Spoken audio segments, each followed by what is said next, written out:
তো দেবঋষিপাদ নারদ তখন ইন্দ্রদুম্ন মহারাজকে বলতে লাগলেন যে হে মহারাজ, ভগবান যখন ঐশ্বর্যপতি শ্রীপতি হয়ে তার দ্বারকাপুরীতে বিরাজিত ছিলেন, ভগবানের সেবার জন্য 16,108 জন মহিষী তৎপর হয়ে থাকতেন ভগবানকে সেবা করবেন বলে। ভগবানের 16,108টি পত্নী ছিলেন, ভগবানের 16,108 জন বিয়ে করেছিলেন। তার মধ্যে 8 জন হচ্ছে প্রধান: রুক্মিণী, জাম্ববতী, সত্যভামা, কালিন্দী, মিত্রবিন্দা, ভদ্রা, সুভদ্রা, ভদ্রা, মদ্রা এবং প্রভৃতি 8 জন প্রভৃতি ছিলেন প্রধান মহিষী। তারা সবসময় ভগবানের সেবার জন্য লালায়িত হয়ে থাকতেন। তো অনেকেই বলেন যে ভগবানের কেমন যে ভগবান 16,108 জন বিয়ে করেছেন, সে আবার কেমন ভগবান হয়। অনেকে এইভাবেই বলে দেন, মূর্খের মতন বলেন, কোনো শাস্ত্র আদি পড়ে না, মূর্খের মতন বলে দেন। তো এখানে ভগবান শ্রীকৃষ্ণ খুব সুন্দর বলেছেন, বলছেন নামং দুষ্কৃতি নামুরা প্রপদন্তে নরাধম মায়া প্রীত জ্ঞান আসুরং ভবমাশ্রিতম। কি বলছেন? বলছেন প্রথমত যাদের এই প্রকার হৃদয়েতে জিজ্ঞাসা আসে যে ভগবানের ভগবত্তাকে নিয়ে সন্দেহ করে, বলছেন তাদের বুদ্ধিকে মায়াদেবী নিশ্চয়ই অপহরণ করেছেন। মায়া অপরাজিতা, এবং সে অবশ্যই অসুর হবে। আসুরং ভবমাশ্রিত, যারা ভগবানের ভগবত্তাকে নিয়ে সন্দেহ করে। আমাকে অনেকেই জিজ্ঞাসা করেন, অনেক মাতাজিরা বলেন যে মাতাজি, শুনলাম ভগবান না শ্রীকৃষ্ণ নাকি ভগবান নয়। তো আমি বলি তারা একদম ঠিক বলেছেন। বলছেন আপনি তাদেরকে সাপোর্ট করেন, আপনি বলছেন যে ভগবান ভগবান নয়। বলে না, আমি তাদেরকে সাপোর্ট করি না। তাদের যে বুদ্ধিটা, তারা যে বুদ্ধিটা লাগিয়েছে, সে বুদ্ধিটা একদম ঠিক আছে। কারণ দেখুন, এখন মানুষের একটা বউকে সামলাতে তো অবস্থা খারাপ, একটা বউকে ভালোভাবে খাওয়াতে পারছে না, পড়াতে পারছে না, আর ভগবান সেখানে 16,108 জনকে সামলে রেখেছেন। তাহলে হিংসা হবে না? নিশ্চয়ই হিংসা হবে।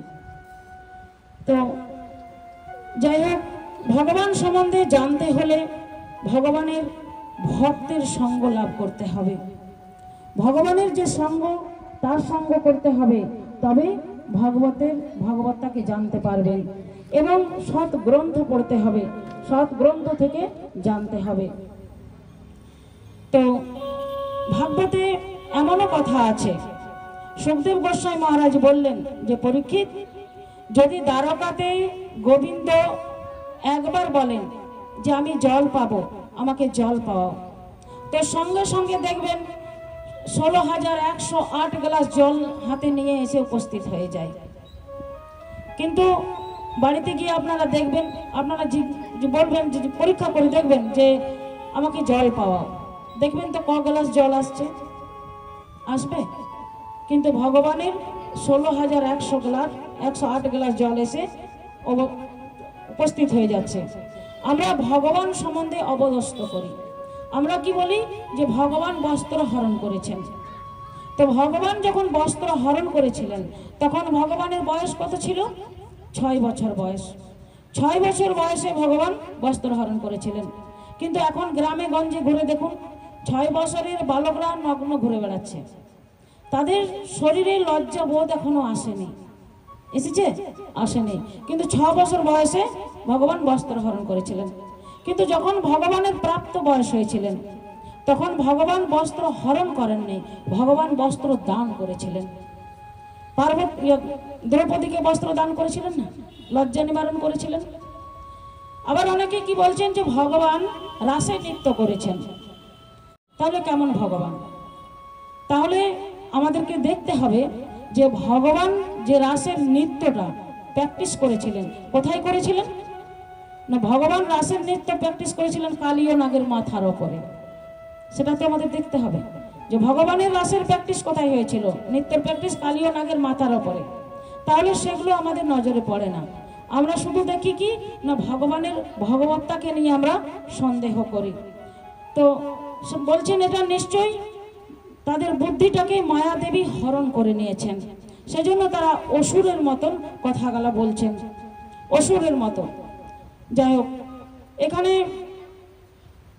16,108 জন যে ভগবানের পত্নী সেবা করতেন, কিন্তু রুক্মিণী দেবী একটা লক্ষ্য করতেন একটা জিনিস নিয়ে সব সময়, যে ভগবানকে আমরা এতভাবে সেবা শুশ্রূষা করি, এত বিবিধ প্রকারভাবে ভগবানকে সেবা করি, যাতে ভগবানের কোনো রকম বিঘ্ন না ঘটে, যাতে আমাদের কোনো রকম অপরাধ না হয়ে যায়।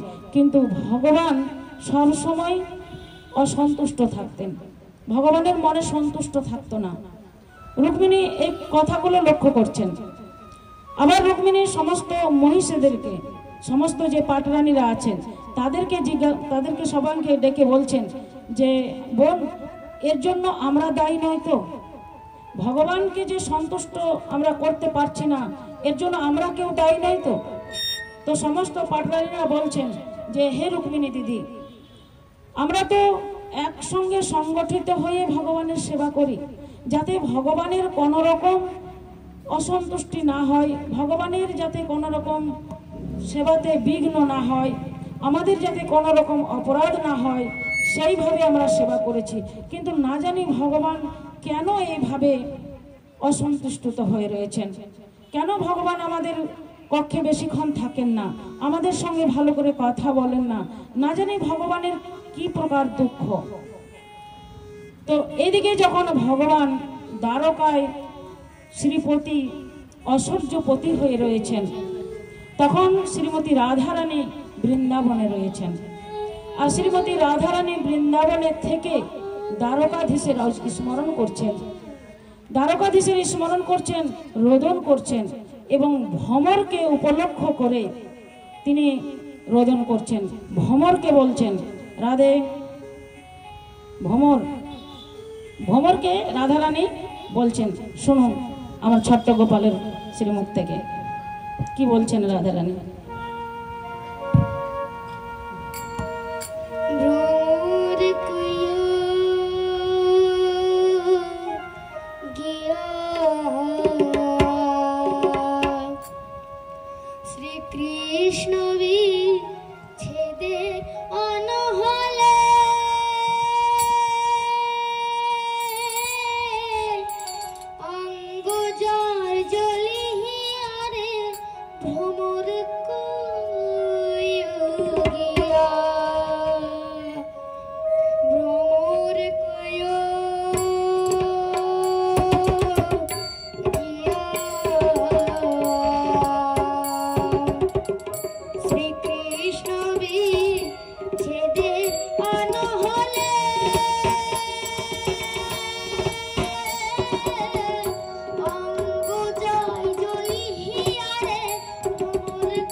জয় রাধে। এভাবে রাধারানী রোদন করছেন। তখন শ্রীমতী রাধারানীর বিরহে গোবিন্দ তিনি দ্বারকা ধামে বসে বসে অশ্রুপাত করছেন। শ্রী ভগবান এইভাবে শ্রীমতী রাধারানীকে স্মরণ করছেন, বলছেন, হে রাধে, দ্বারকাতে এই প্রকার অতুল ঐশ্বর্য আছে। এই দ্বারকা সোনার নগরী, এখানে কোনো অভাব নেই, অভাব শুধু আমার রাধারানীর। সবসময় ভগবান তিনি বিলাপ করেন, রোদন করেন। 16,108 জন পত্নী তাদের প্রায় গোবিন্দের নয়নে অশ্রু দেখছেন। তাদের হৃদয়টা একেবারে বেদনায় কাতর হয়ে যাচ্ছেন যে আমাদের প্রভুকে আমরা এত রকম ভাবে সেবা করি, তাও ভগবান দুঃখিত। ভগবান সবসময় রাধারানীকে স্মরণ করেন।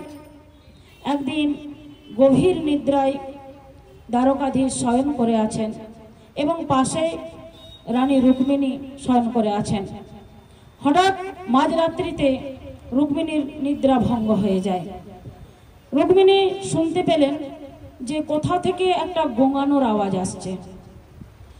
তো রুক্মিণীর শয্যা ত্যাগ করে তিনি সমস্ত মহলে দেখতে লাগলেন যে কোথা থেকে গোঙানোর আওয়াজটা আসছে। রুক্মিণী কোথাও দেখতে পেলেন না। তখন যখন দ্বারকাধীশের কাছে এলেন, তখন তিনি দেখছেন যে দ্বারকাধীশের কণ্ঠ থেকে এই গোঙানোর শব্দটা আসছে। তো রুক্মিণী পাশে গিয়ে দেখছেন যে দ্বারকাধীশের দু নয়নে অশ্রু প্লাবিত হয়ে যাচ্ছেন, আর তার হৃদয়টা একদম আস্তে আস্তে আস্তে আস্তে চলছে। আর মুখ থেকে, বদন থেকে একটা মানে আস্তে আস্তে করে একটা ধ্বনি, মানে একটা শব্দ নির্গত হচ্ছে। তো রুক্মিণী দেবী পাশে শয়ন করে আছেন কিন্তু শুনতে পাচ্ছেন না। তখন তিনি ভগবানের শ্রী বদনে কর্ণটা দিয়ে শ্রবণ করছেন যে ভগবান কি বলছেন। তখন শুনতে পেলেন যে ভগবানের মুখ থেকে একবারই সরু সরু ধ্বনি, সেই ধ্বনিতে শব্দটা আসছে রাধা রাধা রাধা রাধা রাধা।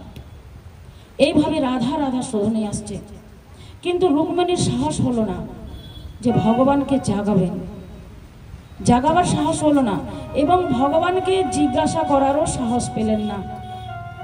সেই রাত্রিটা সেইভাবেই অতিবাহিত হয়ে গেল।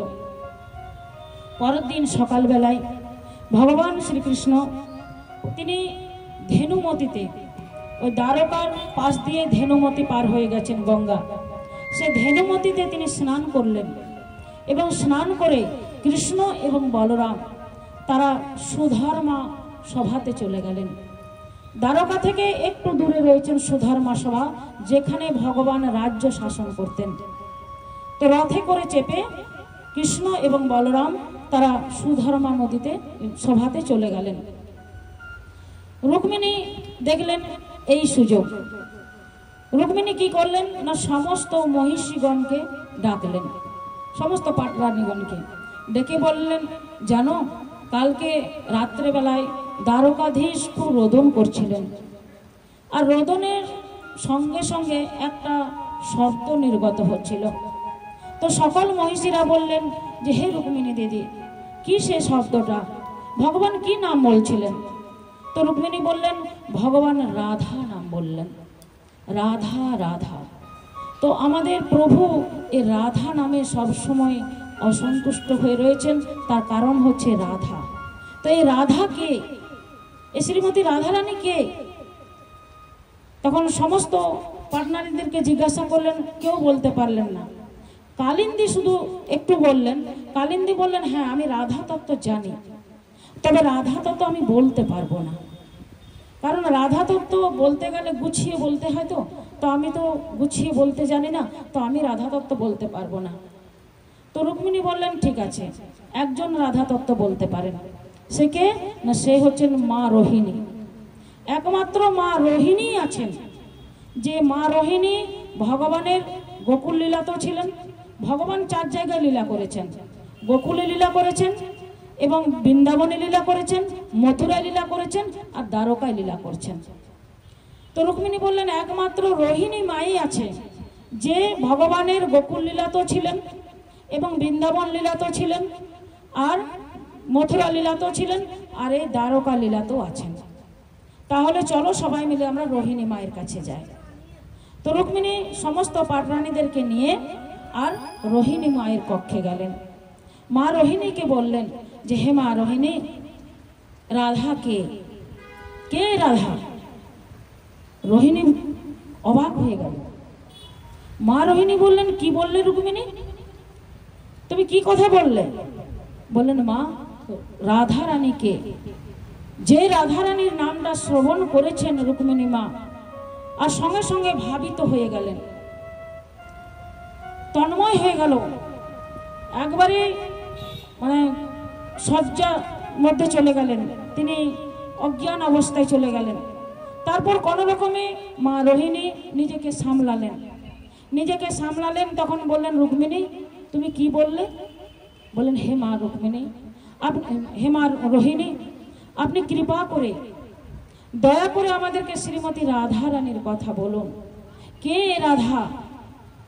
আর এই রাধার সাথে দ্বারকাধীশের কি সম্পর্ক? আপনি কৃপা করে বলুন। তো মা রোহিণী বলছেন রুক্মিণী তুমি এই রাধার কথা দ্বারকাধীশকে বলনি তো? বলেন না মা, আমার সাহস কোথায় যে দ্বারকাধীশকে আমি জিজ্ঞাসা করব? আমি দ্বারকাধীশকে জিজ্ঞাসা করিনি। বলেন ঠিক করেছো, জিজ্ঞাসা করো নাই, ঠিক করেছো। তো বলেন কেন মা, দ্বারকাধীশকে জিজ্ঞাসা করলে কি হতো? বলতে জানি না রোহিণী, জানি না রুক্মিণী, দ্বারকাধীশকে যদি এ কথা জিজ্ঞাসা করা হতো তাহলে না জানি সে কতদিন বসন ভূষণ পরিত্যাগ করে দিতেন, না জানি কতদিন আহার করা বন্ধ করে দিতেন, না জানি কতদিন নিদ্রা ত্যাগ করে দিতেন, না জানি তিনি নিজের কক্ষ থেকে কতদিন বেরোতেন না। এই যদি রাধা সব কর্ণে পড়তো। তুমি খুব ভালো করেছো যে দ্বারকাধীশের কর্ণে তুমি রাধা নাম দাওনি। তো রুক্মিণী বলছেন মা এ রাধা কে? কে রাধা? আরে রাধা কোথা থেকে এলো?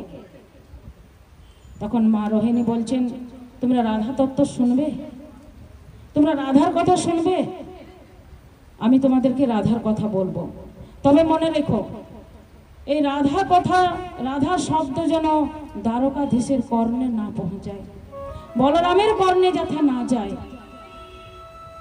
তো রুক্মিণী বললেন ঠিক আছে, তাহলে আমি এক কাজ করি, আমাদের যে প্রিয় ননদিনী, সেই ননদিনী সুভদ্রাকে আমি দ্বার রক্ষী করে রাখি, সেই ননদিনীকে আমি দ্বারে দাঁড় করিয়ে দেব।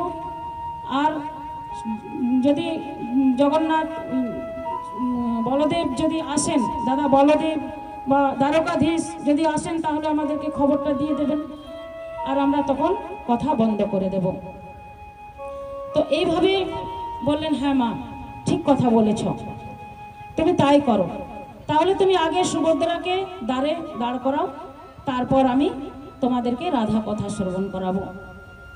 রুক্মিণী দেবী সুভদ্রাকে ডাকলেন, সুভদ্রাকে বললেন হে সুভদ্রা তুমি দ্বারে রক্ষী হয়ে থাকো, আর মনে রেখো যাতে কৃষ্ণ এবং দাদা বলরাম না আসে, আর যদি তারা এসে যায় তো আমাদেরকে একটু খবরটা দিয়ে দিও। আমরা সঙ্গে সঙ্গে মা রোহিণী যে আমাদের কথাগুলো পরিবেশন করছেন সে কথাগুলো আমরা বন্ধ করে দেব। বললেন ঠিক আছে। মা রোহিণী নিজের কক্ষে প্রবেশ করলেন এবং কক্ষে প্রবেশ করে আর সমস্ত মহিষগণকে নিয়ে আর তিনি রাধা রানীর কথা বলতে লাগলেন। বললেন জানো রুক্মিণী, এই রাধা অন্য কেউ নয়, এ রাধা স্বয়ং দ্বারকাধীশ, দ্বারকাধীশই হচ্ছে না রাধা, অন্য কেউ নয়।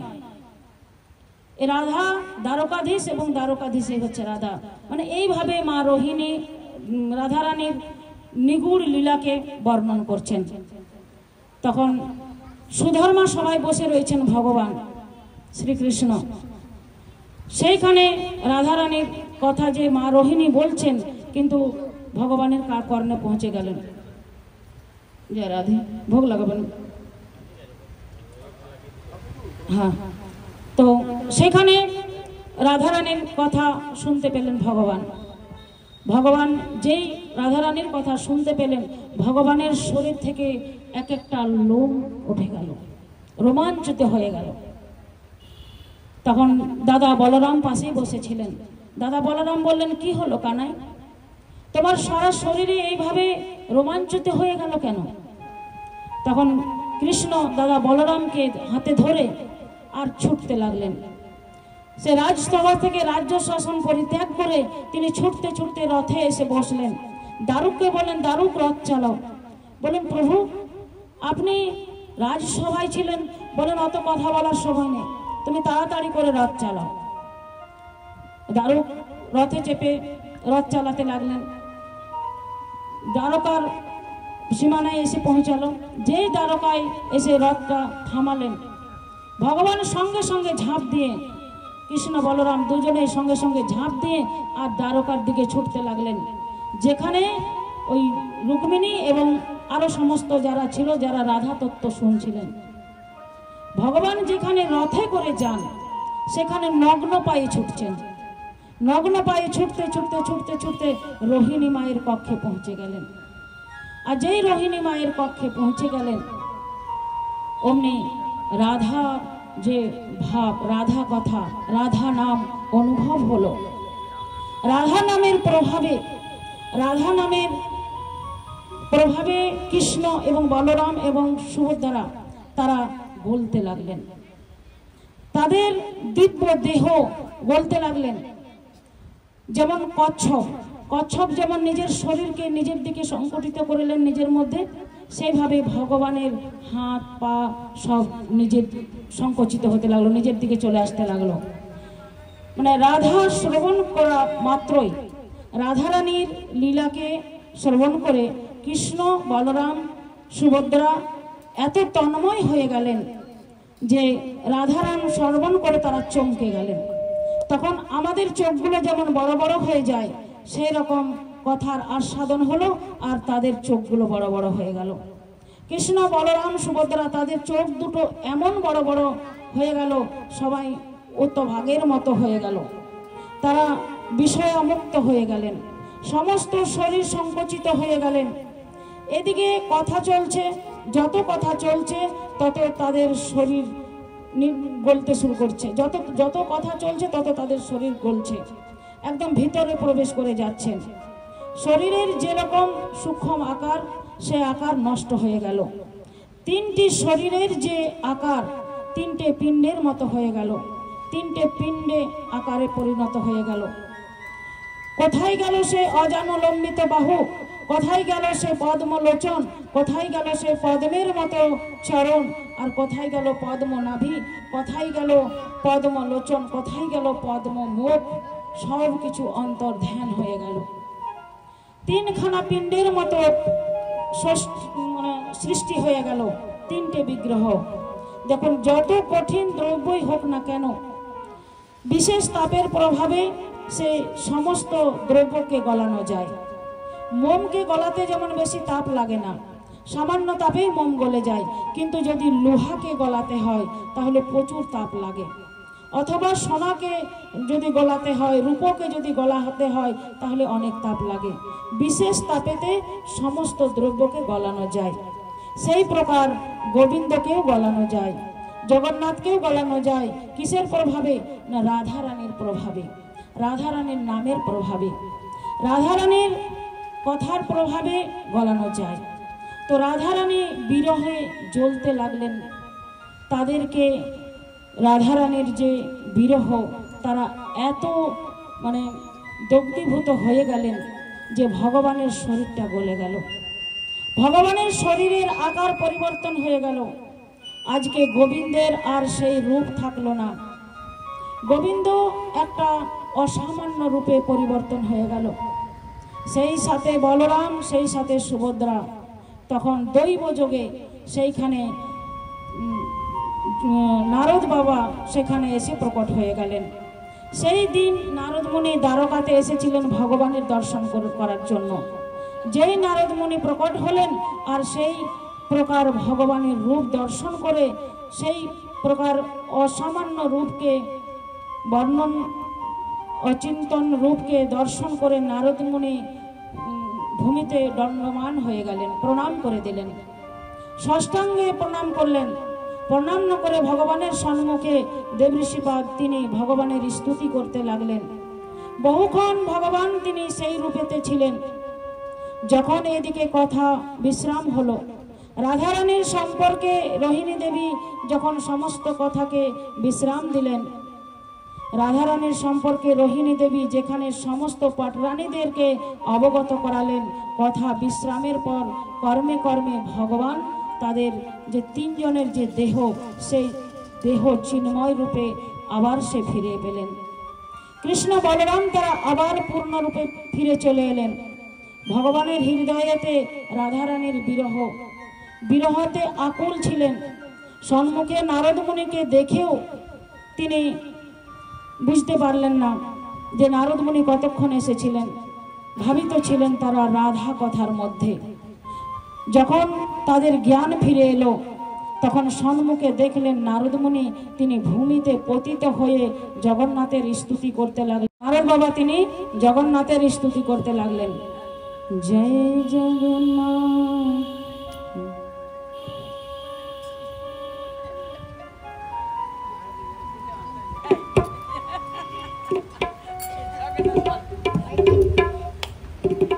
जय जगन्नाथ, जय जगन्नाथ, जय जगन्नाथ, जय जगन्नाथ।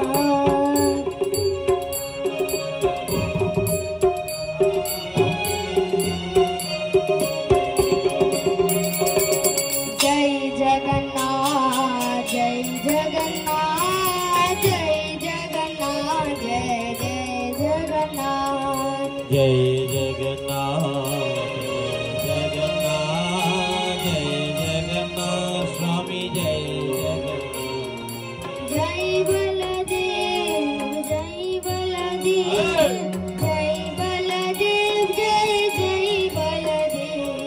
जय बलदेव, जय बलदेव, जय बलदेव, जय जय बलदेव। जय सुभद्रा, जय सुभद्रा, जय सुभद्रा, जय जय सुभद्रा। जय सुभद्रा, जय सुभद्रा, जय सुभद्रा, जय जय सुभद्रा। जय सुदर्शन, जय सुदर्शन, जय सुदर्शन, जय जय सुदर्शन। जय सुदर्शन, जय सुदर्शन, जय सुदर्शन, जय जय सुदर्शन। जय जगन्नाथ, जय जगन्नाथ, जय जगन्नाथ, जय जय जगन्नाथ। जय जगन्नाथ, जय जगन्नाथ, जय जगन्नाथ स्वामी जय जगन्नाथ। जय जगन्नाथ, जय जगन्नाथ, जय जगन्नाथ स्वामी जय जगन्नाथ। जय जगन्नाथ, जय जगन्नाथ, जय जगन्नाथ स्वामी जय जगन्नाथ। जय जगन्नाथ, जय जगन्नाथ, जय जगन्नाथ, जय जय जगन्नाथ। जय जगन्नाथ, जय जगन्नाथ, जय जगन्नाथ स्वामी जय जगन्नाथ। जय जगन्नाथ, जय जगन्नाथ, जय जगन्नाथ स्वामी जय जगन्नाथ।